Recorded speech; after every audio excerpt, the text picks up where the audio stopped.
হ্যাঁ আতিক সাহেব বাড়িতে আছেন? আতিক সাহেব, হ্যাঁ জি বলেন। কংগ্রেচুলেশন আতিক সাহেব, আপনার চাকরির অ্যাপয়েন্টমেন্ট লেটার চলে এসেছে। হ্যাঁ, আল্লাহ, এতদিন পরে তুমি আমার স্বপ্নটা পূরণ করছো, ধন্যবাদ আপনাকে। কিন্তু দুঃখজনক বিষয় আতিক সাহেব, আপনাকে চাকরিতে আজকেই জয়েন করতে হবে, নাহলে চাকরি থাকবে না, চাকরি আপনি পাবেন না। আরে বাবু, তুমি এই জায়গায়? আরে বাবু, আমার বাড়িতে আজকে আমার বিয়ে ঠিক করতেছে, তুমি যদি আজকে আমাকে না নিয়ে পালাও তাহলে আমি বেশ কাম মরে যাবো। কি কও? No no no. আরে আতিক সাহেব, আজকে আপনাকে চাকরি জয়েন করতে হবে, না হলে কিন্তু চাকরি পাবেন না। রাহেন মি আপনার চাকরি, আমার চাকরির চেয়ে আমার ভালোবাসা আগে। এই যে আপনার চাকরির এই যে গুল্লি।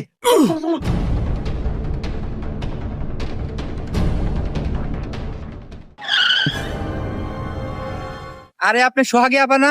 হ্যাঁ আমি সোহাগী।